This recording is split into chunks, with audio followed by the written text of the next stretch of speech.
Abra a tua Bíblia, por gentileza, em 2 Coríntios, capítulo 6, versículo 14, até capítulo 7, versículo 1.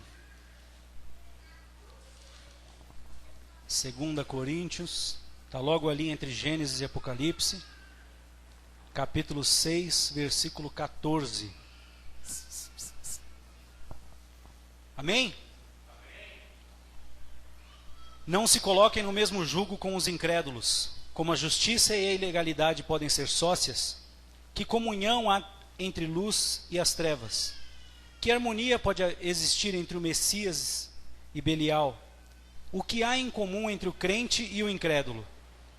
Que acordo pode haver entre o templo de Deus e os ídolos? Porque somos o templo do Deus vivo, como Deus disse: habitarei neles e andarei entre vocês. Serei seu Deus e vocês serão meu povo. Por isso Adonai diz: saiam do meio deles, separem-se, nem mesmo toquem no que é impuro. Então eu mesmo os receberei, na verdade, serei seu pai. E vocês serão meus filhos e minhas filhas, diz Adonai Tsevaot, o Senhor dos Exércitos. Portanto, queridos amigos, por termos essas premissas, essas promessas, purifiquemo-nos de tudo o que pode contaminar o corpo ou o espírito, e esforcemo-nos para nos tornarmos completamente santos por reverência a Deus. Amém? Está brilhando muito, né?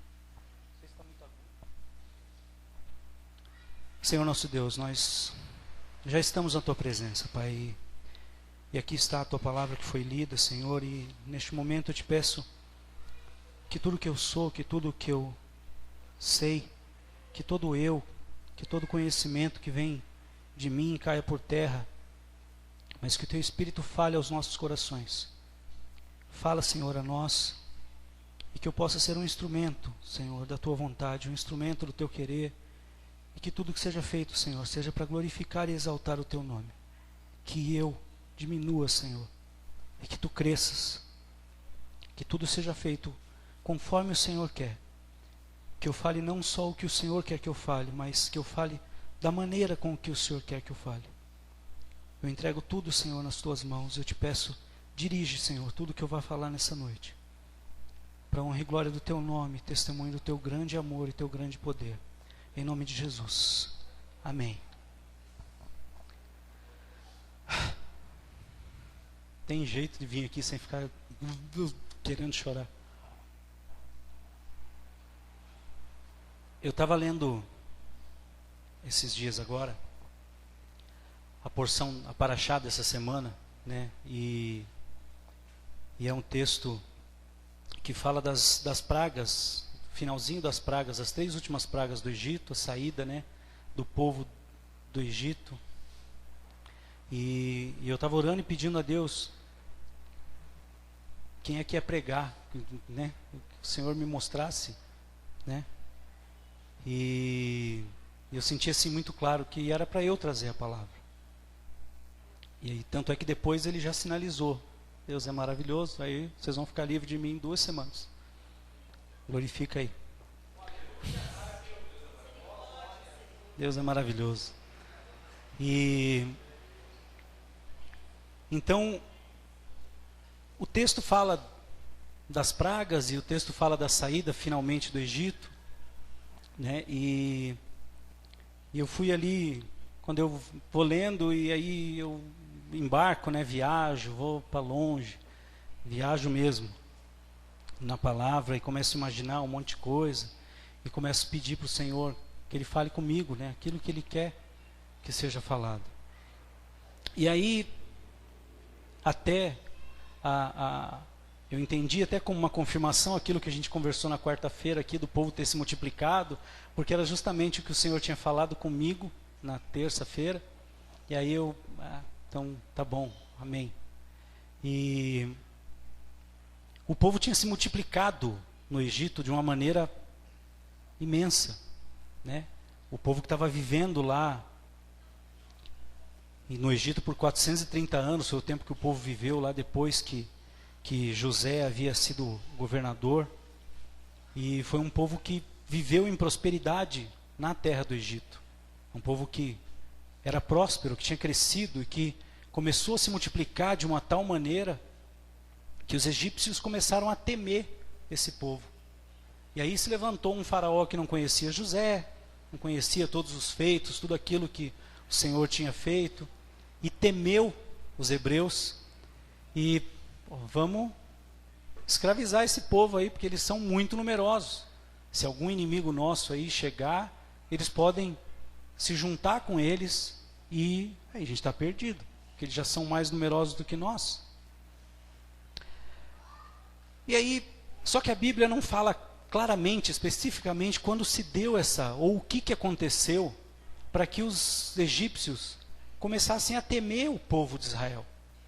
O povo estava ali, vivendo, né, cresceu, multiplicou, e eu não achei, assim, não há um ponto de que aconteceu isso, e aí os egípcios, vamos pegar esses caras. O que a Bíblia fala é que eles se multiplicaram, eles cresceram de uma maneira muito grande.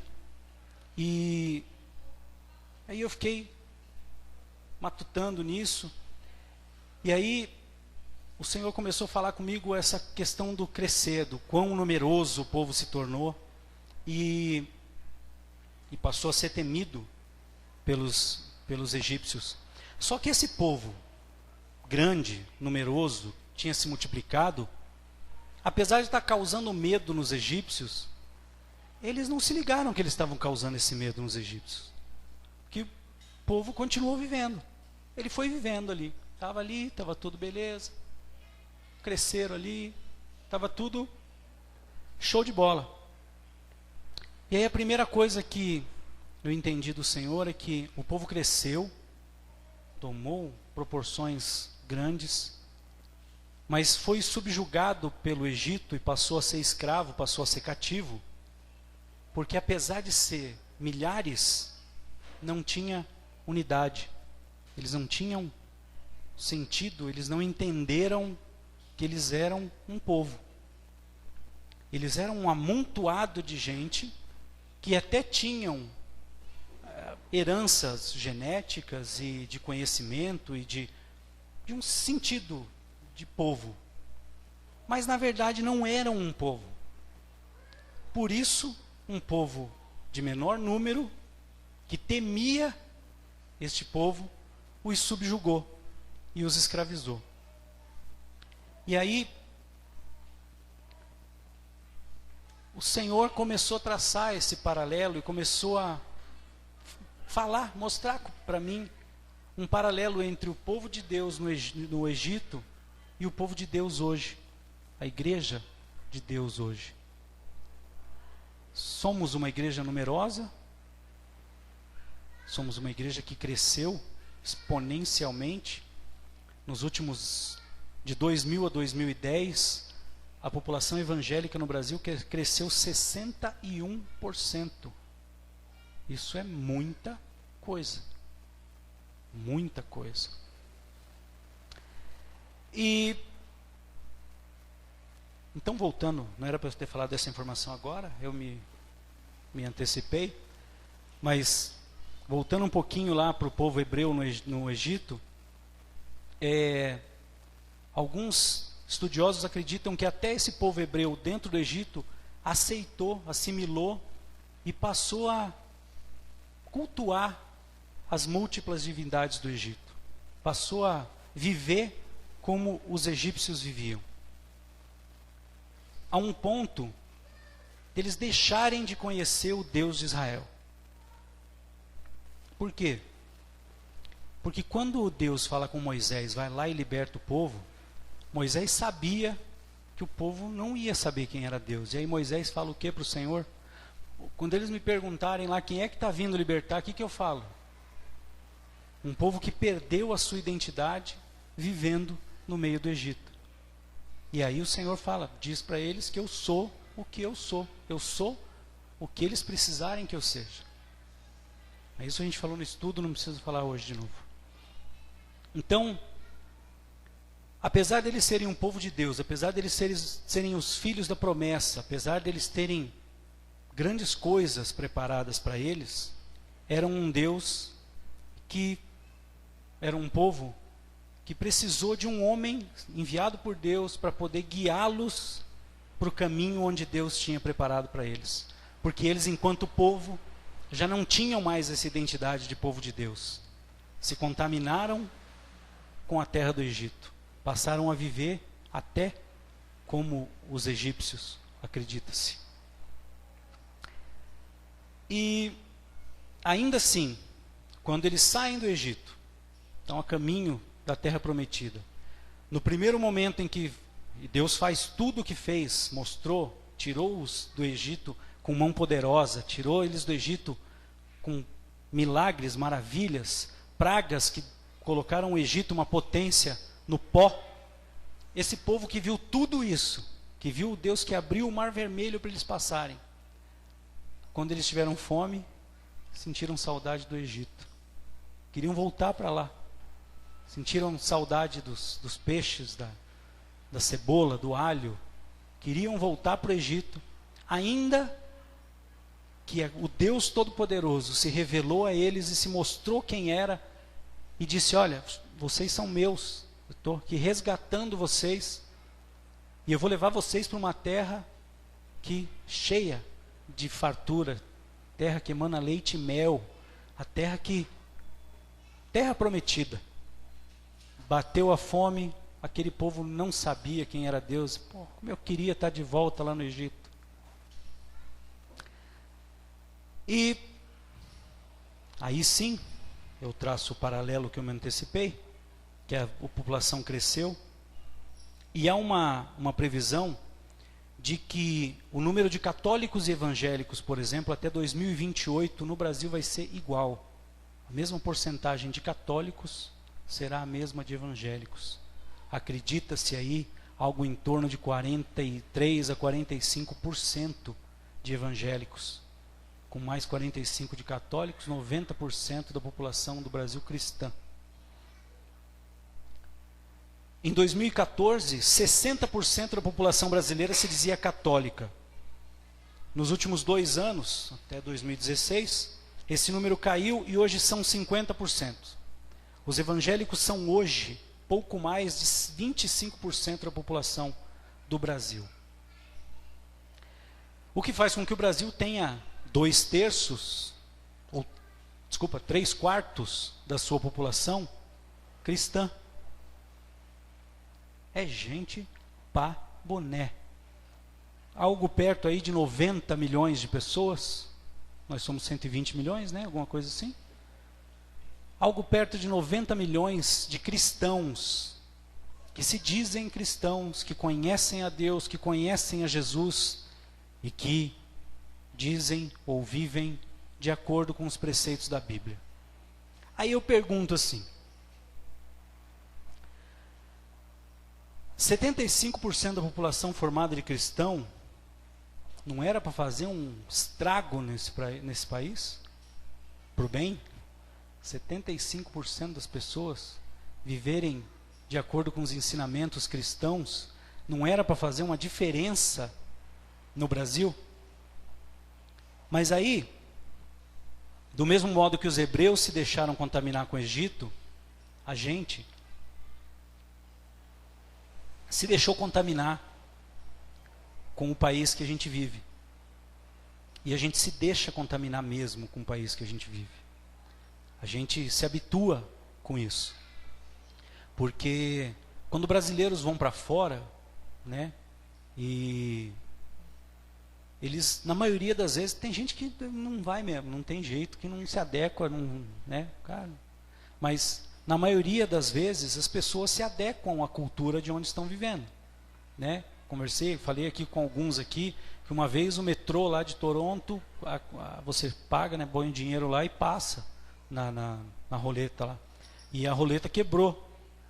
E aí o troço ela quebrou, literalmente caiu aquele negocinho que limita a passagem, e o negócio caiu. E aí tem a foto onde fica a passagem, assim, né? As pessoas começaram a amontoar o dinheiro ali em cima. Pagava e passava, independente se o negócio está contando ou não está contando. E aí foi até um amigo nosso, um brasileiro, que pegou e falou, passei, paguei lá e tal. Aí, será que aqui no Brasil ele faria a mesma coisa? Vou fazer outra pergunta. Será que aqui no Brasil você faria a mesma coisa? Me responde não. Aí, guarda para você. Mas a gente acaba sendo, e isso já foi pregado aqui por alguém, eu não me lembro quem, a gente se torna um produto do meio onde a gente vive. O povo de Israel, no Egito, não conseguiu mostrar para os egípcios quem era Deus. José mostrou, a família de José mostrou, eles viram tudo o que Deus fez através da vida de José lá, mas à medida que o povo se multiplicou e foi, o Egito passou a estar no povo e não o povo no Egito. Então, a gente acaba, trago para nós aqui hoje de novo, a gente acaba se tornando um produto do meio onde a gente vive. Um produto do meio, todo mundo, quem aí não viu ainda nenhum carro com um adesivo lá, Lava Jato, eu apoio? Alguém não viu ainda nenhum? Ninguém, não. Pelo menos um você já viu, né? Só que a gente apoia que a corrupção do outro seja descoberta. A gente apoia que o defeito do outro seja descoberto. Eu apoio que vai esses caras tudo para cadeia mesmo. Mas eu colo na prova para passar de ano. Eu apoio que isso seja feito. Mas vi lá, né, não sei quem me falou de uma postagem no Face lá, acho que foi a Nathalie. A mulher colocou lá, eu estava sem dinheiro, completamente sem dinheiro, coloquei tudo na mão do Senhor e não tinha dinheiro para nada, assim. Aí eu fui no mercado comprar pão, comprar alguma coisa lá. A mulher do caixa errou o troco. Eu dei R$10, ela me deu o troco de 50. Olha como Deus é maravilhoso. Pinica minha cara de vergonha, né? Aí posta um negócio desse assim, aí um monte de comentário, né? Então quer dizer que Deus, o Todo-Poderoso, a palavra foi um palavrão, mas vamos deixar para lá, ferrou com a vida da Caixa, fez ela pagar a falta que deu, para você que é maravilhosa, abençoada, tudo, pudesse ficar com dinheiro. Esse Deus, hein? Tira do ímpio para dar para o justo.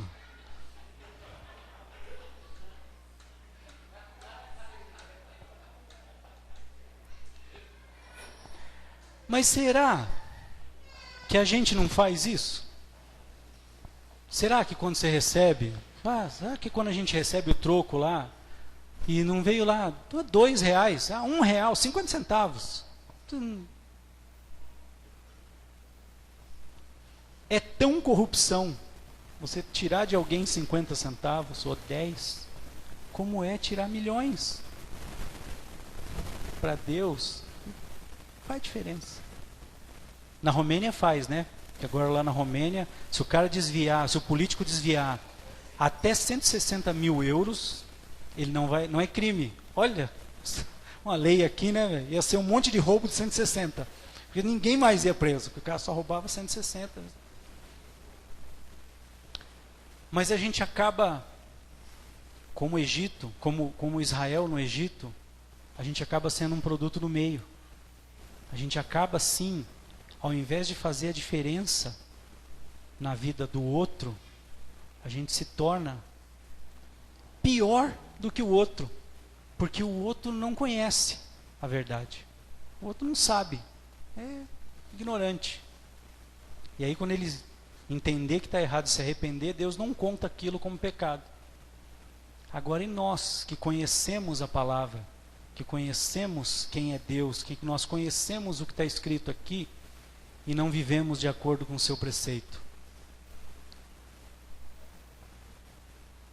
Vou falar para vocês, eu tenho que me consertar logo mesmo, porque e o que eu falei há 2 semanas atrás, esse senso de urgência de que, sabe, a coisa está estreitando, está apertando e alguma coisa está para acontecer. Não tenha dúvida, porque Deus, Ele está descortinando muitas coisas na minha vida. E aí, o pastor Elcio falou um negócio na oração que eu ia falar no começo aqui. Para que nessa noite você, quando ouve a palavra, faça de conta que essa é a primeira pregação que você vai ouvir na sua vida. Deixa ela entrar no teu coração como entrou a primeira vez que você ouviu a palavra do Senhor. Porque a gente tem visto aqui, principalmente aqui, quem é membro da Raiz vai poder saber e confirmar isso. O quanto Deus tem exortado esta igreja. O quanto Deus tem levantado diferentes pregadores falando a mesma mensagem. A mesma coisa. E o que acontece é que a gente acabou se acostumando a viver nesse mundo no qual a gente está inserido.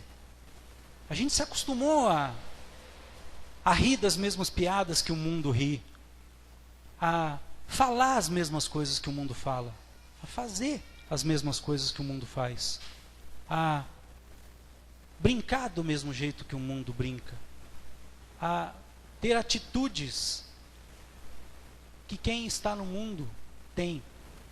Entendam um contexto. Aqui é a igreja mais piadista que eu já vi na minha vida. Não tem ninguém que fale mais bobeira do que nós. Não sei. Mas há uma linha muito tênue que nos tira da presença de Deus e nos leva a fazer coisas que o Senhor abomina. E muitas vezes a gente tem negligenciado essa linha. Muitas vezes a gente, como o povo de Israel no Egito, tem vivido como os egípcios. E quando vem para a igreja, coloca aquela nossa máscara, passa um perfumão, borrifa o sangue de Jesus que nos limpa de todo pecado. Agora estou santão. Vou lá, falo igual aos crentes, canto igual aos crentes, me visto igual aos crentes, saúdo os irmãos com shalom, com paz do Senhor, com paz de Deus, dou beijo e... Só que quando eu saio daqui, eu sou pior que o ímpio. E quando Deus nos exorta, como Ele tem exortado, muito, e foi uma das coisas que o pastor Elcio orou também, e a gente não tem se arrependido, a gente não nota. Se a gente não nota, imagine Deus. Não digo, espero que vocês estejam entendendo o que eu estou falando, não digo que você tem que vir aqui rolar no chão e chorar, e sabe, rasgar as vestes, mas os pastores me corrijam aí se eu estiver falando alguma besteira. Mas tem momentos que você está ministrando e você está falando alguma coisa e você está vendo que aquilo está passando direto pela pessoa e aquilo vai lá para o fundo e vai embora e as pessoas ouvem, mas não querem conserto. E vou falar que não são só as ovelhas, somos todos nós. Muitas vezes nós, pastores, não queremos ser repreendidos. Muitas vezes nós, pastores, não queremos ser arguídos. Muitas vezes nós, líderes, não queremos e não podemos ser questionados de maneira alguma. Quando quem dirige esta obra é o Senhor. Amém? Eu acho que ainda é Ele que dirige essa igreja. Só que o Senhor que dirige essa igreja, que mandou o seu Filho morrer no nosso lugar, tem nos repreendido e nos exortado, e essas exortações têm passado direto, e como João Batista disse para os fariseus, se arrependeu? Então mostre frutos dignos, mostrem frutos que mostrem que vocês estão arrependidos.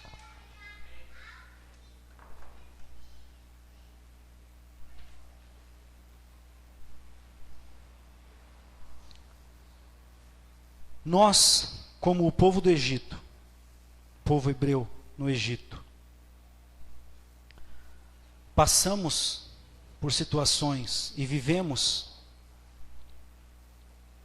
as exortações que vêm de Deus, sem um sentimento que nos cause sequer vergonha pelo que temos feito de errado. Nenhum sentimento temos demonstrado que nos ajude a sair dessa servidão que tirou o povo de Israel do Egito. Porque quando o povo de Deus, instruído por Moisés, fez o que tinha que fazer, Moisés disse lá, deu todas as instruções: sacrifiquem o cordeiro, passem o sangue, que era uma alusão ao sacrifício de Jesus, que viria depois. Aí o povo obedeceu, e o Senhor disse: comam do alimento, da oferta, do cordeiro da Páscoa, com os cintos, calçados, estejam prontos para sair do Egito. Só que o Senhor tem falado para a gente também: estão prontos para sair do Egito, estejam calçados, estejam vestidos, estejam prontos, comam, mas já com a mão na maçaneta da porta para sair de lá, porque eu vou guiar. Mas nós queremos ficar no Egito, porque o Egito é massa. O Egito tem um monte de patifaria que a gente gosta. O Egito tem um monte de troço que alimenta o nosso ego. O Egito é legal pra caramba. A cebola lá é, show de bola. Apesar da gente ser o povo de Deus, a gente ainda, em muitos momentos da nossa vida, estamos no Egito. E isso, na verdade, nem é de todo mal, né? Porque o Senhor, quando Ele orou lá em João 17,15, Ele fala assim: Senhor, eu não peço que o Senhor os tire do mundo, mas que os livre do maligno. Então, a gente não vai sair do mundo. A gente vai estar ali, inserido nesse contexto do mundo. O que a gente não pode é se contaminar com ele. Porque o Senhor vai nos livrar do maligno, desde que a gente, lembra da semana passada lá? Transformemo-nos a nós mesmos, porque o Senhor não nos transforma, Ele coloca em nós o seu Espírito Santo que nos convence do pecado, da justiça e do juízo, e é isso que nos leva a ser transformados, mas é uma atitude que vem de nós. O povo saiu do Egito porque ele quis sair do Egito. Tá certo? Depois ele queria voltar. Mas ele quis sair. E resta em nós esse desejo de sair do Egito. Porque nós estamos no mundo, sofremos influência desse mundo. Mas nós não podemos nos deixar corromper por este mundo. E é um negócio que infelizmente tem acontecido dentro da igreja do Senhor. Estou falando da raiz de Davi, estou falando da igreja do Senhor. A gente, como povo de Deus, tem negligenciado o nosso chamado. A gente tem negligenciado ser luz e ser sal. A gente tem negligenciado, muitas vezes, ser luz e ser sal até dentro da igreja. Até aqui dentro há momentos que a gente pode ser um instrumento de bênção e não somos. Nos deixamos contaminar pelo Egito. E a separação que o Senhor conclama, pede, ordena, use o termo que você quiser. É o que está em 2 Coríntios 7,1, que eu li no começo, para que sejamos completamente santos. Não é parcialmente santos, é totalmente. Ou você é, ou você não é.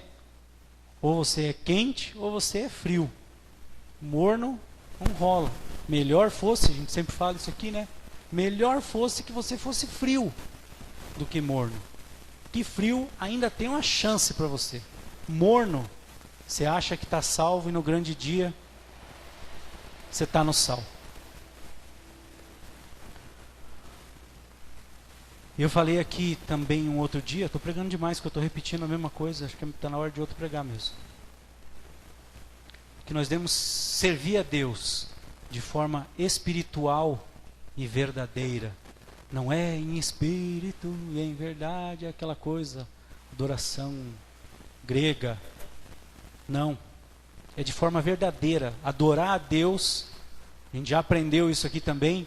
Louvor é o que a gente faz aqui, canta, louva. Adorar a Deus, a gente adora lá fora com as nossas atitudes, com as nossas palavras, com as nossas atitudes, mostrando quem nós somos, sendo a carta que o mundo está lendo.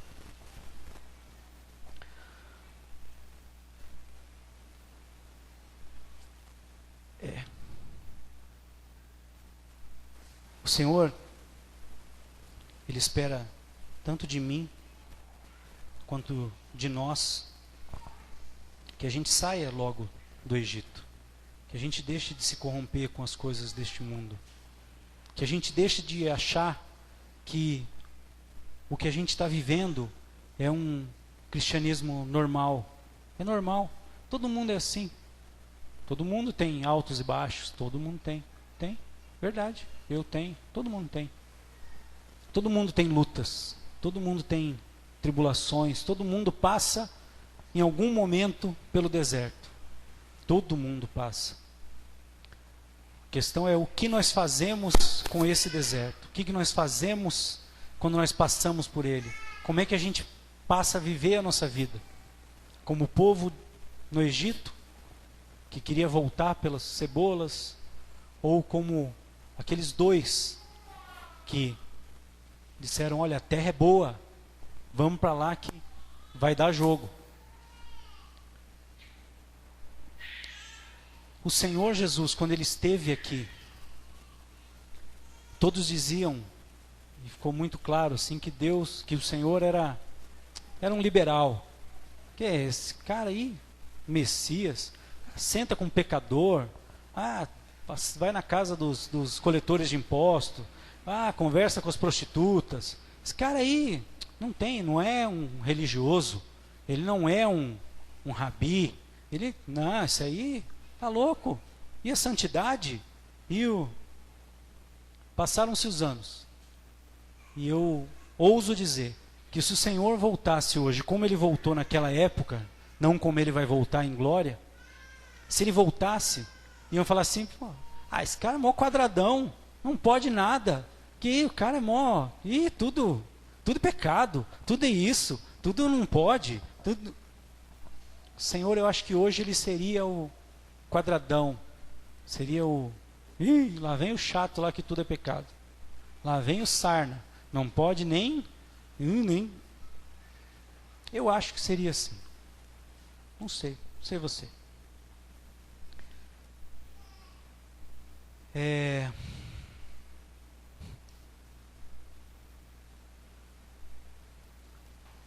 eu orei para o Senhor, logo depois que Ele me falou isso e traçou esse paralelo do povo no Egito e nós, eu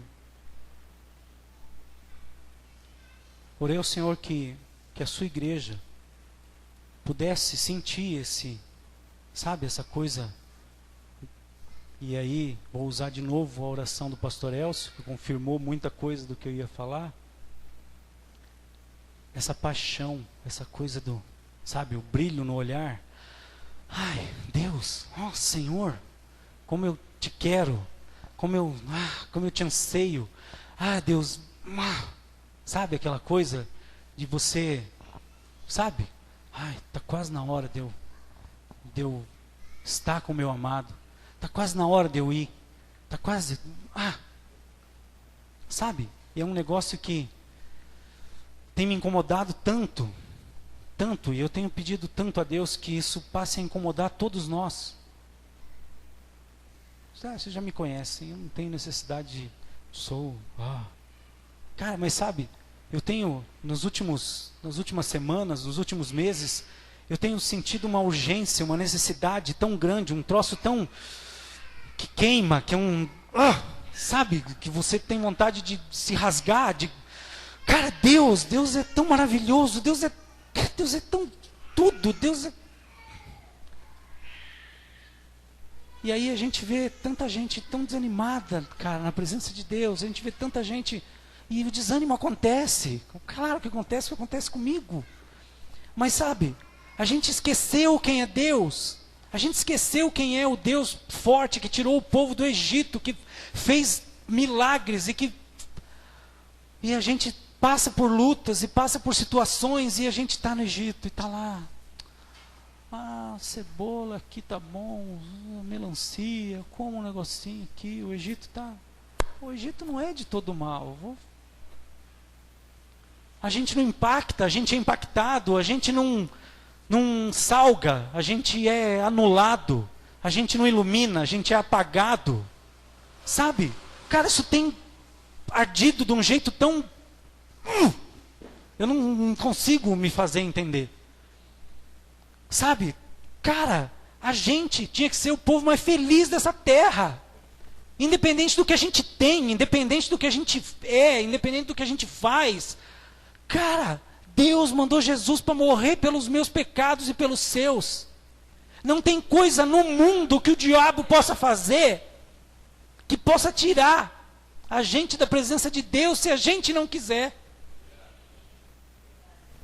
Não tem coisas que o Egito possa fazer em nós que deviam macular e deviam anular aquilo que Deus já colocou em cada um de nós. Cara, eu não estou falando para ninguém que não é. Alguém aqui não aceitou Jesus ainda? Levanta a mão aí. Então, como é que a gente consegue viver como se estivesse no Egito, comendo cebola, fazendo tijolo com palha? Como é que a gente consegue viver desse jeito? Como é que a gente consegue se anular e se deixar anular de uma maneira tal que a menor luta nos derruba? Porque a palavra de Deus diz que as nossas leves e momentâneas tribulações, leves e momentâneas, não tem uma luta que você possa passar que não seja leve. Porque se você está passando, ela não é pesada. Ah, pastor, você não sabe o que eu estou passando. Então Deus é mentiroso, porque Ele disse que as lutas serão leves e momentâneas. Então Deus não mente. Se você não aguenta, você está fazendo Deus mentiroso. Porque Ele disse que nós vamos vencer, que nós vamos perseverar, que aquele que perseverar será salvo. Então, como é que a gente diminui um Deus tão grande? Tão grande. Meu carro foi levado pela polícia na quinta-feira. Ô, glória.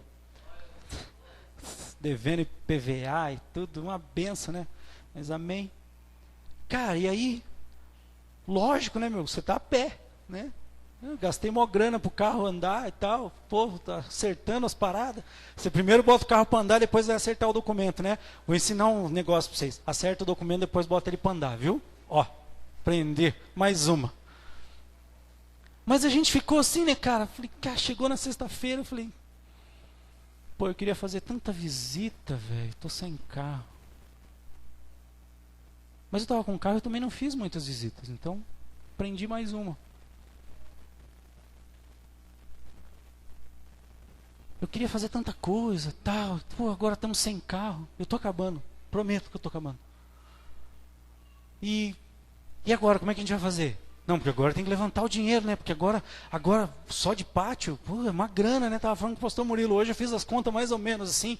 Quando eu imagino que pode ser que haja dinheiro, eu falei, velho, daqui um pouco se demorar demais, não vale nem a pena eu tirar o carro de lá, deixa ele lá. Mas aí ficamos assim, aqui agora, vamos fazer? Vamos ver se arruma emprestado, vamos achar alguém, vamos... Aí hoje, um pouquinho antes de eu vir para o culto, assim, Deus, o Senhor sabe de todas as coisas. Está lá. Meu celular lá dentro ainda, inclusive. Está lá. Se der para tirar, eu tiro. Se não der para tirar, vai ficar lá. Sabe por quê? Eu não preciso do carro, cara. Eu preciso de Deus. Eu não preciso de uma casa. Eu preciso de Deus. Eu não preciso. Entendam um contexto. Lógico que eu preciso de um trabalho. Quem souber de alguém aí que está precisando de gente para trabalhar, estou na pista aí, tá? Eu não preciso de um trabalho, cara. Eu preciso de Deus.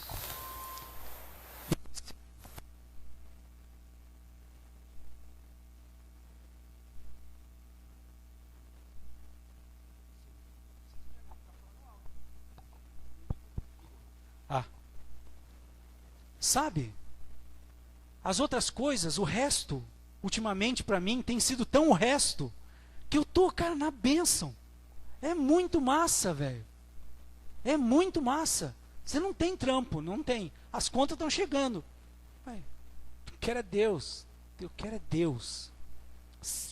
Vai ter? Glória a Deus. Não vai ter? Glória a Deus.